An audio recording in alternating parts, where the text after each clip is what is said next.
आप सभी का स्वागत है मेरे चैनल पर। आज की इस वीडियो में प्रदीप मिश्रा जी ने 27 अगस्त नौबी का एक उपाय बताया है। तो बिना देरी के हम वीडियो को शुरू करते हैं। इस वीडियो को प्लीज़ लाइक कर देना, चैनल पर नए हो तो चैनल को सब्सक्राइब कर देना और कमेंट बॉक्स में ज़रूर बताना कि आपको मेरी वीडियो कैसी लगी। तो चलिए हम अपनी वीडियो को शुरू करते हैं। श्री शिवाय नमस्तु। भूमि पर गोपियां भगवान से मिलने के लिए गई थी और इंतजार करते करते कब द्वारकानाथ आएंगे, कब द्वारकाधीश हमें दिखेंगे, कब ठाकुर हमें दिखेगा। उस भूमि पर ठाकुर का इंतजार करती हैं। जब भगवान कृष्ण नहीं आए तब उन गोपियों ने शिव को बुलाया। इसलिए गोपी तालाब के पास में शंकर का मंदिर है। गोपीनाथ शिव, वृंदावन में गोपेश्वर वह गोपीनाथ शिव है। दर्शन करिएगा, कभी मौका मिले गुजरात जाएं, द्वारका जाएं, द्वारकाधीश के मंदिर जाएं तो गोपी तालाब पर जरूर जाएं, गोपी भूमि पर जरूर जाएं। इंतजार करती हैं। जब कृष्ण नहीं आए तब गोपियां शिव को पुकारी। भगवान शंकर एक गोपी का रूप रखकर 2 बार मेरा शंकर गोपी बना है। एक वृंदावन की रज में गोपेश्वर महादेव, दूसरी बार इन गोपियों के बीच में सांत्वना देने के लिए, समझाने के लिए, इनके प्रेम को धीर बंधाने के लिए। बहुत जरूरी है महाराज, आप किसी के सुख में जाकर भड़े ना खड़े हो, पर दुख में कम से कम एक बार जाकर कह सकते हो चिंता करने की जरूरत नहीं है। बैठे हैं अभी हम, इतना बोल देना अभी आपके लिए बहुत बहुत।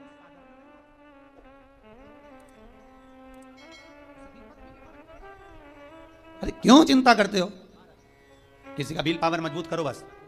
ओम नमः शिवाय भक्तों, हर हर महादेव, जय महाकाल। गुरुदेव ने आज की इस कथा में हमें एक बहुत ही अद्भुत से उपाय के बारे में बताया है कि अगर आप इस एक उपाय को कर लेंगे तो आपके जितने भी काम हैं वो सारे बनने लग जाएंगे। आपका कोई सा भी काम नहीं टलेगा। आपके अगर कोई काम रुके हुए हैं तो वो सारे के सारे काम आपके बनने लगेंगे। चाहे वो कोर्ट कचहरी का काम हो, चाहे वो आपकी जमीन जायदाद संबंधित कार्य हो, कैसा भी कार्य क्यों ना हो, चाहे वो नौकरी से संबंधित कार्य हो, आपके पूरे जरूर होंगे। आपकी कामों की जो अड़चने हैं वो सारी की सारी खत्म जरूर हो जाएगी। पूज्य गुरु जी की आज की इस कथा में हम पूज्य गुरु जी के मुख से ही जानेंगे, तो पूरे वीडियो को ध्यान से सुनना, समझने की कोशिश करना। साथ ही साथ पूज्य गुरुजी ने आज के इस वीडियो में हमें एक बहुत ही अद्भुत उपाय के बारे में बताया है कि ऐसा कौन सा उपाय है जिसे करने मात्र से, मात्र आपको करने मात्र से ही सारी की सारी मनोकामनाएं पूरी हो जाती है, जिसे दुनिया में कोई नहीं कर सकता। मेरा देव आदि देव महादेव जी आपके लिए वो करके देते हैं और आपकी सारी मनोकामनाओं को पूरा जरूर करते हैं। तो पूज्य गुरुजी की आज की इस कथा का सभी लोगों को आनंद लेना है। जो भी उपाय बताया जाए उसे ध्यानपूर्वक सुनना है, किस तरीके से आपको यह वाला उपाय करना है, कौन सी गलती नहीं करनी है, वरना इस वाले उपाय का फल आपको नहीं प्राप्त होगा। तो पूज्य गुरुजी के मुख से चलते हैं, सुनते हैं, बिना किसी देरी किए हुए। ध्यान से सुनना, समझने की कोशिश करना। जिंदगी अगर शिव को दे दी है, भले तुम 2 महीने से कथा सुन रहे हो, भले तुम्हें 2.5 महीना कथा सुनते हुआ है, कोई कह रहा है हम 4 महीने से कथा सुन रहे हैं, कोई कह रहा है हम सावन से कथा सुन रहे हैं, कोई कह रहा है हम आपसे कथा सुन रहे हैं। तुम जब से सुन रहे हो तब से शिव के हो गए। यही समझना तुम्हारा जन्म हुआ है। अभी तक तुमने जो जिंदगी निकाली वो व्यर्थ चली गई। और आज जब से तुमने शिव महापुराण की कथा सुनना प्रारंभ किया, समझ लेना तुम शंकर की गोद में बैठ गए, तुम्हारा नूतन जन्म हो गया। अब वो जाने वो जन्म दे रहा है, मृत्यु दे रहा है, क्या कह रहा है, क्या नहीं कह रहा, वो उसके हाथ में। और निवेदन करूंगा, गाड़ी का एक्सीडेंट हुआ, कोई बात नहीं, गाड़ी तो फिर आ जाएगी, बाबा फिर करुणा कर देगा। और जान है तो जहान है। बाबा ने तुम्हें तो बचा लिया, खरोज तक नहीं आई, कृपा तो हुई ना बाबा जी, बहुत है, उतना ही बहुत है। फिर निवेदन करेंगे, इस व्यासपीठ पर, शिव की व्यासपीठ पर, इस शिव गादी पर जो बाबा बुलवा दे वो आप कर लिए, ये आपका है। नीचे उतरने के बाद हमसे कुछ पूछो, हम कुछ बताने के लायक नहीं है। हम तो आपके जैसे हैं, साधारण मनुष्य। ना हम कोई विद्या जानते हैं, ना हम कोई हम ज्योतिषी जानते हैं, ना हम कोई विद्या हमको नहीं आती। हम तो केवल एक बात जानते हैं कि शंकर हमारा है और हम शंकर के, शिव के सिवा हमारा कुछ नहीं। बाबा ने कृपा करी है, बोलने के लायक बनाया है। हो सकता है बाबा को सबके दुख हरना होगा, इसलिए इन वाणी से कथा खिलवा रहे हैं और आप कर रहे हो, सुन रहे हो और अपनी जिंदगी को संवार रहे हो, अपने जीवन को बना। बस विश्वास रखकर शिव का अनुमोदन करो। पहली मृदा, पहली मिट्टी सूर्य कुंड की, दूसरी संपदा के लिए, धन के लिए, वैभव के लिए। स्कंद पुराण कहती है जहां गौ माता बनती हो, बच्चे को जन्म देती हो, उस स्थान की। तीसरा महाराज गोपी भूमि की मिट्टी, तीसरी मिट्टी है गोपी। कहां पर है गोपी भूमि? तो कहा जिस भूमि पर गोपियां भगवान की याद में रोई, और इतना रोई कि उस जगह की मिट्टी चंदन हो गई। जहां पर गोपियां रोई और उस जगह की मिट्टी चंदन हो गई, वो गोपी भूमि सौराष्ट्र गुजरात द्वारका जी से 12 किलोमीटर की दूरी पर भेट द्वारका जाते समय बीच में पड़ता है गोपी तालाब, गोपी भूमि। आप लोग गए होंगे, कई लोगों ने दर्शन करा होगा। गोपी तालाब, गोपी भूमि, जहां की मिट्टी को लोग लेकर आते हैं, गोपी चंदन बनाते हैं और सिर पे लगाते हैं। गोपी चंदन बस वहीं की मिट्टी से बनता है।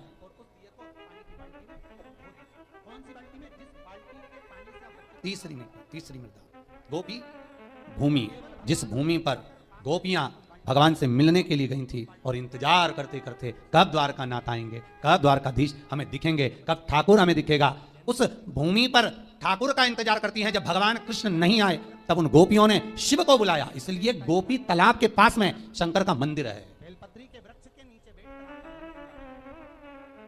गोपीनाथ शिव, वृंदावन में गोपेश्वर, वह गोपीनाथ शिव है।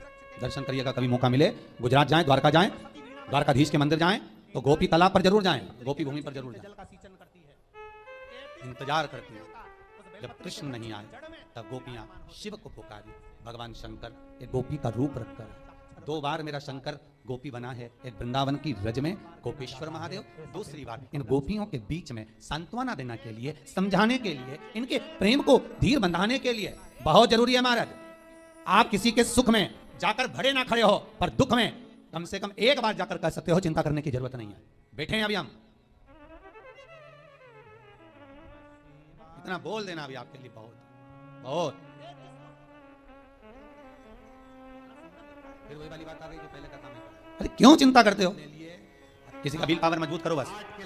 और अभी तो बहुत जरूरी है महाराज, कोरोना महामारी में किसी को सर्दी हो जाए, जुकाम हो जाए, कुछ हो जाए, उसको कह देना कुछ नहीं है, क्या टेंशन लेता है, आप ही मौज कर, जाओ काढ़ा पियो, जाओ चकाचक खूब जोरदार सब्जी मसाले की बघारो, खाओ, डट के पाओ, टेंशन नहीं लेना, अलमस्त जिंदगी जी। बहुत विचित्र मृत्यु हो गई। आज सवेरे अखबार में फोटो देखा, फ्रंट पेज पे इंदौर के शमशान का फोटो था कि मुर्दे को भी चूहे कतर लिए तब जलाने ले गए। आज ही के अखबार में है फोटो। इतनी बुरी गति मृत्यु की हुई है कि मौत भी सोच रही होगी कि मैं कहां फंस गई, मृत्यु भी सोच रही होगी। कोई नहीं, 2 लोग ले जाकर पटक दिए, उनसे मुर्दा उठ नहीं रिया, तोक रहे, पन्नी में बंद, फेंक, आग लगाने की तैयारी। शमशान का वो फोटो आज के अखबार में देखा, जितने जलाने वाले स्थान थे सब में मुर्दे भरे हुए थे, आग लगे। भगवान भूत भावन भूतेश्वर शिव से कहना, बाबा तूने बड़ी कृपा कर रखी है जो इन श्वासों को संभाल रखा है, ये तेरी कृपा है, तेरी करुणा, तेरे सिवाय कोई नहीं कर सकता। जो तू करुणा करा है ये करुणा कोई नहीं कर सकता। रखा है तूने हमको संभाल कर। और बाबा अपने हृदय में जैसे आपने संजो कर रख रखा है, ऐसा 32 दांतों में जैसे जीभा रहती है, पूरी कॉलोनी में, सोसाइटी में, मोहल्ले में चारों तरफ बीमारी फैली और आप जीभा की तरह रखे हो, बचाकर हाथ पकड़कर तुम्हें उन्नति की सीढ़ी पर, ये उसकी करुणा है, उसकी कृपा है।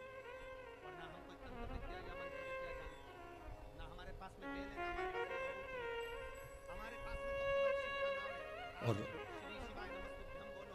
तीसरे नंबर पर है गोपी भूमि महाराज। पहली सूर्य कुंड, दूसरी जहां गौ माता बनती हो वहां की मिट्टी, तीसरी है गोपी भूमि, जहां पर गोपियां भगवान को पुकार रही हैं, रो रही हैं, बिलक रही हैं भगवान से मात्र एक बार मिलने के लिए। एक बार भगवान से केवल मिलन हो जाए, एक बार उनका दर्शन हो जाए, एक बार उनसे मिल जाए। भगवान नहीं आए, एक बार भगवान निकलकर जाने भी लगे तो रुक्मणी जी ने पूछ लिया कहां जा रहे हो, भगवान बोले कहीं नहीं। अगर रुक्मणी को कहूं कि गोपियां आई हैं मिलने के लिए जा रहा हूं, अच्छा नहीं लगेगा, बोल नहीं सकते, कहीं नहीं। ना क्या प्रेम है गोपियों से, पूछ सकती थी रुक्मणी, इतनी क्या आसक्ति थी गोपियों। 16,108 रानियां तुम्हारी सुंदर, इतनी रमणीय है, तो वो गांव की ग्वालन गोपियां जो पढ़ी नहीं, लिखी नहीं, विद्वान नहीं, कुछ जानती नहीं, उनमें क्यों इतनी आसक्ति, उसमें इतना क्यों प्राण छुपा है, उसमें क्यों इतना दिल अटका हुआ है। इसलिए 16,108 रानियां सब पढ़ी लिखी थी, विद्वान थी, सब ज्ञानवान थी, सब राजाओं के यहाँ की पुत्रियां थीं, पर ये गोपियां पढ़ी लिखी भी नहीं थी, विद्वान भी नहीं थी, कुछ जानती भी नहीं थी। फिर भी भगवान का दिल, भगवान का मन इन गोपियों में इसलिए अटका हुआ था क्योंकि ये कुछ जानती नहीं थी, केवल एक चीज जानती थी कि कृष्ण हमारा है और कुछ नहीं जानती। और जो एक बार जान गया कि भगवान हमारा है तो भगवान भी जान गया कि ये मेरा है। आपसे भी निबंधन है, एक बार अगर आपने कह दिया कि शिव हमारा है, बस हम इतना ही जानते हैं, इसके सिवा कुछ नहीं जानते, तो आपकी चित्तवृत्ति उसमें रमी रहेगी बस।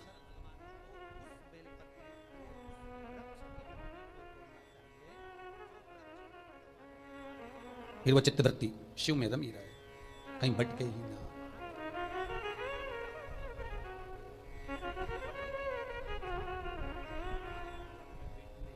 महाराज तीसरी भूमि है, तीसरी मृदा है गोपी तालाब की, गोपी भूमि की मिट्टी, जहां पर भगवान कृष्ण प्रकट नहीं होते। सबसे पहले उस भूमि पर शंकर को जब गोपियों ने रुदन किया और रोती हैं, तो गोपियां कहती हैं कृष्ण यदि सुन सकते हैं तो केवल शंकर की सुन सकते हैं। तो गोपियां शिव को बुला लेती हैं, बाबा आप पधारो। शास्त्र कहता है इस भूमि पर गोपियों ने बेलपत्र को तोड़कर भगवान शिव को समर्पित करा है। गोपी चंदन के नयन अश्रु से जो चंदन उत्पन्न हुआ था, जो मिट्टी हुई थी, उसका शिवलिंग का निर्माण कर कर उसकी पूजन करिए। उसी शिवलिंग में से शंकर प्रकट हुए।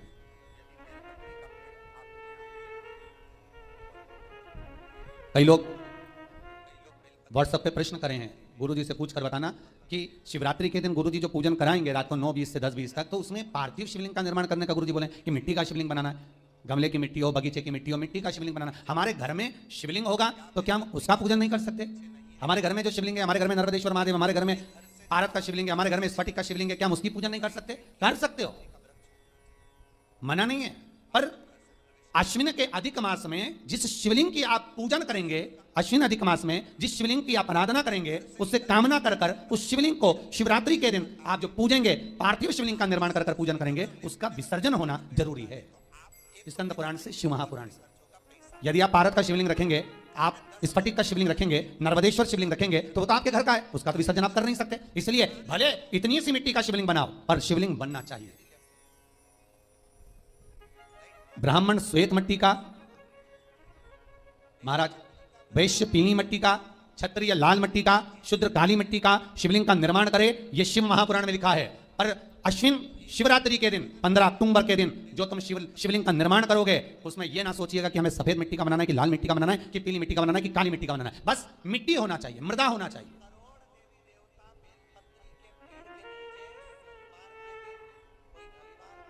बस मिट्टी, मृदा।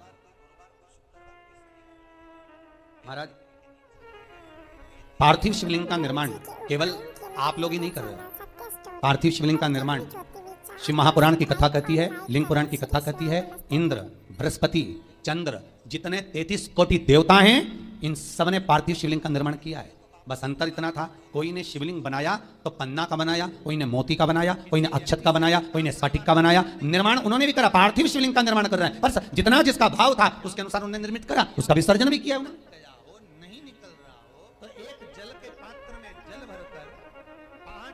आप 15 अक्टूबर को जो पूजन करेंगे शिवरात्रि की, उसमें आप जो चढ़ाएंगे, काली तिल है, समी पत्र है, बेलपत्र है, कमलगट्टा आदि जो भी सामग्री है, सब आपको सूचनाएं मिली रही होंगी लगभग। तो जो जो चीज़ आप चढ़ाएंगे, शंकर भगवान को चढ़ाने के बाद आप भले रात भर रखें, क्योंकि शिवरात्रि का दिन है, पूरी रात शंकर आपके घर में रहें। सुबह बस सुबह ब्रह्म मुहूर्त में उठकर या सुबह के क्रम में उठकर उस शिवलिंग का विसर्जन करें। जल में करें, ना मिले जल तो घर में कोई बाल्टी में, पात्र में पानी भरकर उसमें विसर्जन कर दे। फिर उस पानी को वृक्ष में डाल दे, तुलसी में मत डालना।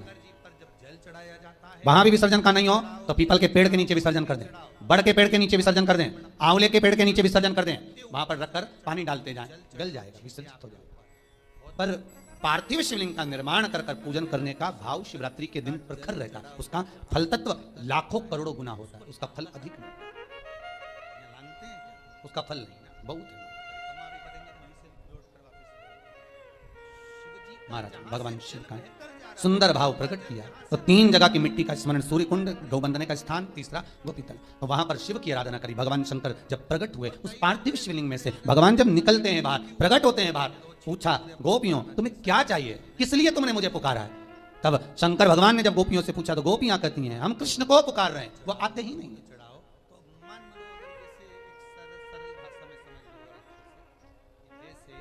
तीनों भूमि की मिट्टी का देखिए, सूर्यकुंड की मिट्टी काया का रोग ठीक कर रही है, गौ माता के बंधने की मिट्टी लक्ष्मी की वृद्धि कर रही है, और गोपी तालाब की मिट्टी आपको भक्ति प्रदान कर रही है। ये जितने गौड़िया मठी होते हैं, जितने इस्कॉनी होते हैं, जितने भी निम्बार्की हुए, गौड़िया हुए, पुष्टि के हुए, इनको गोपी तालाब की जो मिट्टी होती है, गोपी चंदन जो होता है, इसका जो तिलक लगाते हैं नासिका तक, श्वेत तिलक आपने देखा होगा, सफेद कलर का तिलक, गोपी चंदन जो होता है उसका जो तिलक, ये भक्ति के लिए लगाते हैं। शिवाय नमस्तु।